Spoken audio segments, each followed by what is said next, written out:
कधीचं बांधकाम म्हणतं 800 ते 900 वर्षापूर्वीचं आहे. तर सुंदर आहे.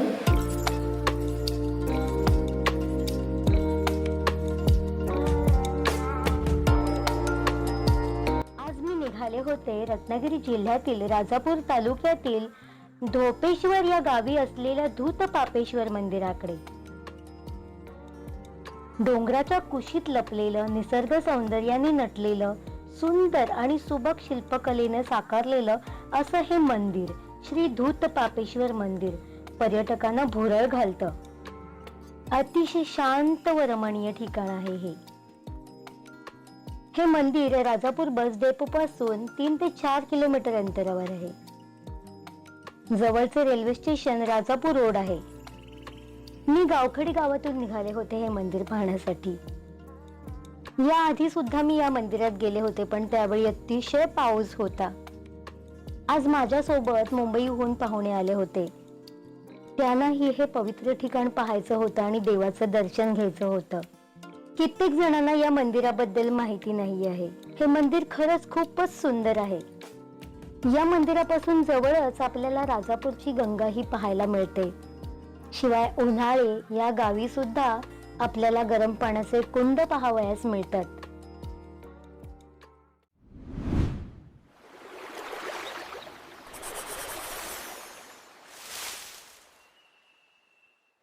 नमस्कार मंडळी. तर आता आपण चाललोय धूत पापेश्वर या मंदिरामध्ये आणि हे मंदिर अतिशय प्रसिद्ध असं आहे. रत्नागिरी जिल्ह्यातील तालुका राजापूर इथे हे आहे धूत पापेश्वर मंदिर. आणि आमच्याबरोबर मुंबईहून पाहुणे मंडळी आलेली आहेत. म्हणजे हे आमचे कलिग ॲडव्होकेट भरत निळकंठ आणि त्यांची मिसेस, मुलगा वगैरे आम्ही सर्वजण आलेलो आहोत. तर चला त्या निमित्ताने तुम्हाला पण मी दाखवते हे मंदिर. खूप छान मंदिर आहे आणि इथे यायचं असेल ना तर पावसाळ्यात या. पावसाळ्यात खूप छान वाटतं. निसर्गरम्य अशा ठिकाणी हे मंदिर आहे आणि असा धबधबा वगैरे छान वाटतं.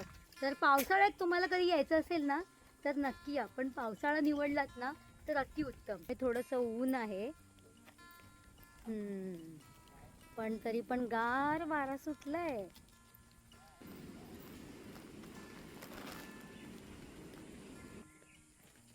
पूर्ण घनदाट जंगल आहे, झाड आहेत. काजू बघा, आता काजूचा सीझन असल्यामुळे काजू, आंबे, फणस.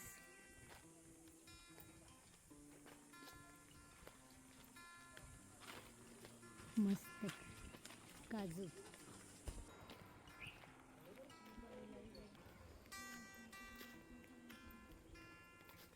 मांडव बघा कसलं घातलंय.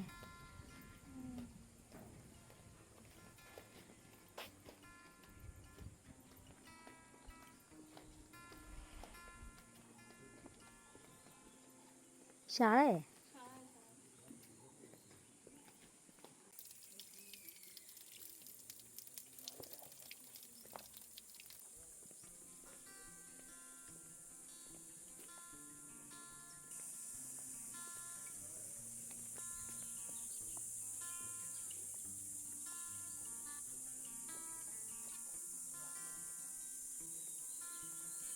या मंदिराची अशी आख्यायिका आहे की निळोबा भट नावाचा एक गरीब माणूस राहत होता.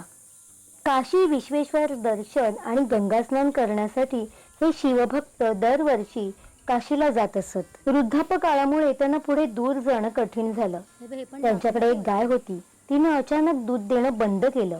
त्यांनी तिच्यावर पाळत ठेवली. रानात जाऊन एका ठिकाणी ती गाय झाडाखाली पाना सोडत होती. त्यांच्या हे लक्षात आल्यावर रागातच त्यांनी त्या खडकावर कुऱ्हाडीचा घाव घातला. त्या खडकाचा एक तुकडा उडून विशालगडाकडे जवळच्या कासर्डे या गावी जाऊन पडला आणि त्याचे कपालेश्वर लिंग झाले. मूळ खडक त्या स्थानी राहिला. निळोबा भटांना त्या खडकात तुटलेले शिवलिंग आढळले. त्यांना खूप वाईट वाटलं. आजही हे शिवलिंग तुटलेलंच आहे. खडक फोडल्यानंतर ती गाय पळू लागली. तिने मंदिराच्या शेजारील डोहात उडी घेतली. शिवलिंग भंग आणि गायीचा मृत्यू. निळोबा भटांना खूप वाईट वाटलं. यास आपणच जबाबदार आहोत असे मानून पापाचे प्रायश्चित्त म्हणून निळोबा भट धावले आणि त्यांनीही देहविसर्जन केलं. प्रशस्त सभामंडप, अंतराळ गर्भगृह अशी पारंपरिक रचना आहे. देवाचा गाभारा काळ्या दगडात असून त्याची रचना व कला उच्च दर्जाची आहे.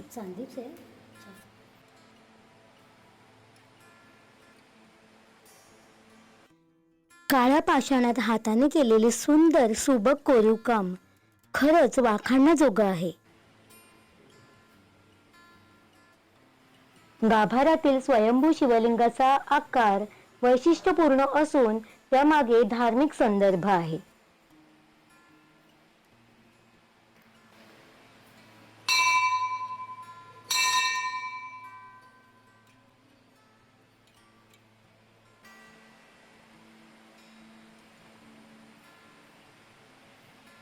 तांब्याची भांडी आता कुठे बघायला मिळत नाही.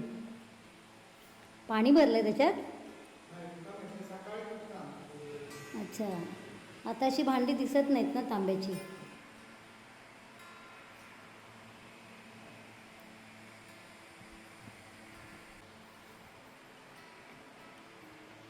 कधीचं बांधकाम म्हणताय?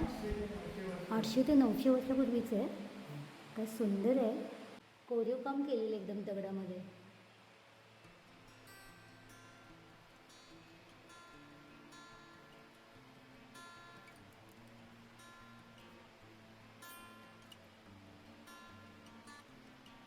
आठशे ते 900. आणि हे पूर्ण, ही फ्रेम पूर्ण चांदीची आहे.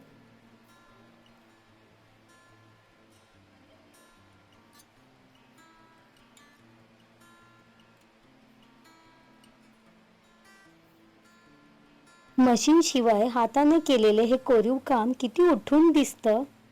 काळा दगड आहे वाटते हा.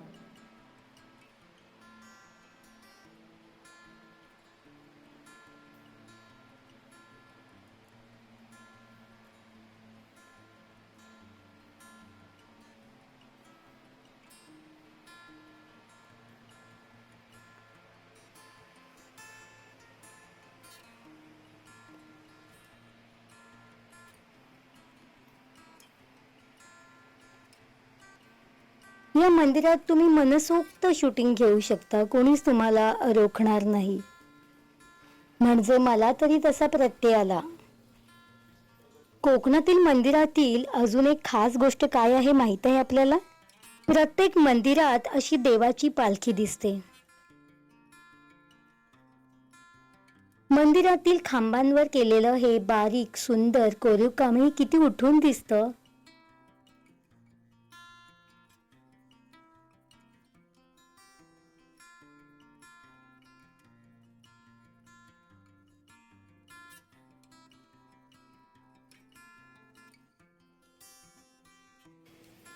मंदिराच्या जवळून वाहणारी मुडानी नदी आणि नदीवरील आकर्षक छोटे छोटे धबधबे पावसाळ्यात त्यांचे सौंदर्य अधिकच खुलतं.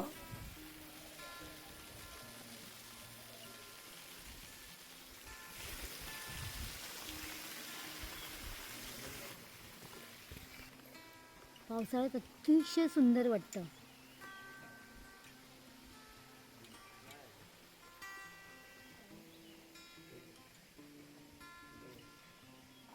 पाहिलं, खूप सुंदर वाटतं पावसाळ्यात.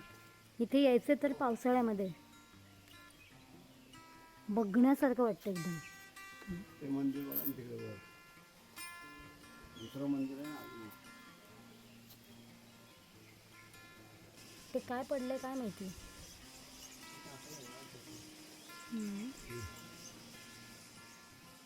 इतकं सुंदर वाटतं ना पावसाळ्यात.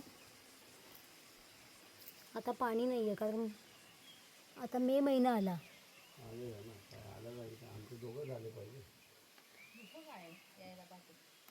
लहान गेली तर हे येईल ना. तू उभी राहायची, आम्ही तुझा फोटो काढू मंदिराबरोबर. काय होतंय माहिती आहे का, दुपारची वेळ आहे आणि मंदिरात आम्ही छान फिरतोय. आता हवा पण सुंदर सुटली आहे, पण ना आता उन्हाळा असल्यामुळे कसं बाहेरच चप्पल काढतो ना, तर अतिशय पाय भाजतात. तर तुम्हाला कुठे यायचं असेल ना इथे, तर तुम्हाला फिरायला इथे पावसाळ्यात म्हणजे थोडंसं पाऊस, अति पाऊस असेल तेव्हा पण येऊ नका. थोडासा पाऊस कमी झाला ना 1-2 महिने म्हणजे जून जुलैच्या नंतर या खूप छान वाटतं आणि इथे असं मस्त पाण्याचा वॉटरफॉल धबधबा वगैरे पाहायला मिळतो. खूप सुंदर वाटतं. हे बघा हे दगडामध्ये कोरलेलं आहे.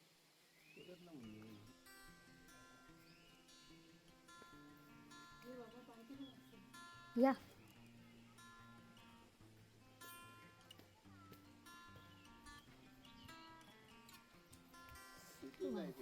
माहिती आहे मी इथे फिरते. किती छान सजवलंय बघा. हे खूप छान वाटतं. तिथून पण असं पाणी ना तिथून पण येतं ना पावसाळ्यामध्ये असं वॉटरफॉल छान वाटतं. ह्याच्यात पण जाऊ शकतो. तिकडून रोड आहे वरतून असं झालं त्या बाजूला. अगं तिकडे होतं त्या मंदिराच्या बाजूने गेलो.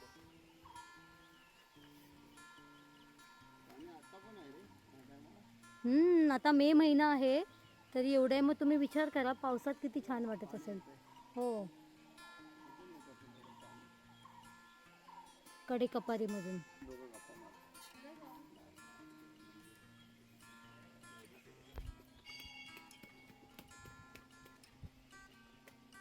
हा पाय भाजले. विचार करा, मी भर उन्हात गेले होते तरीही या नदीचं पाणी पूर्णपणे आटलेलं छान नव्हतं. वाटतं माहितीये पावसाळ्यामध्ये मस्त एकदम. आत्ता एवढं सुंदर मग विचार करा पावसात किती छान असेल.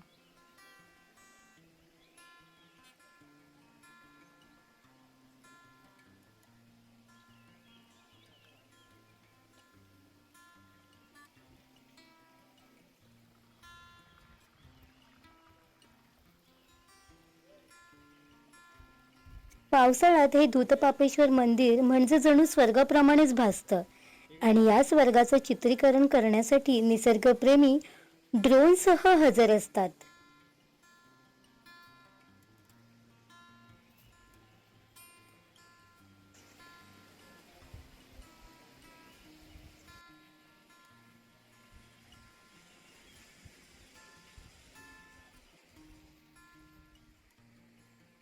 भाविकांची खूप गर्दी असते पावसाळ्यात. पावसाळा म्हणजे जुलै महिन्यानंतर.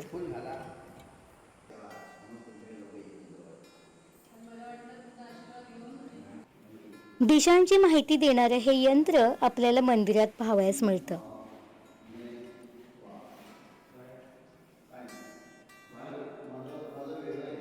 पश्चिम पूर्व पश्चिम इकडे काय येते इकडे काय येते दक्षिण येते इकडे काय आली अग्नीची दिशा वायूची एका पूर्व पश्चिम उत्तर दक्षिण आग्नेय आहे का बरोबर वायव्य वायू.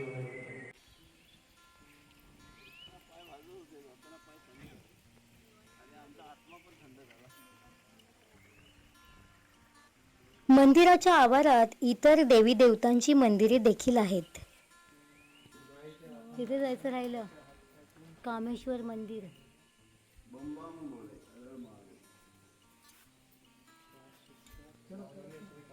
कातळ शिल्पही पाहावयास मिळतात आपल्याला इथे. तर मंडळी, आजचा व्हिडिओ मी इथेच स्टॉप करते. पण आजचा व्हिडिओ आवडल्यास लाईक करा, शेअर करा, कमेंट करा आणि चॅनेलमध्ये नवीन असल्यास चॅनेल सबस्क्राईब करा. तर भेटूया पुन्हा नवीन व्हिडिओमध्ये. तोपर्यंत बाय.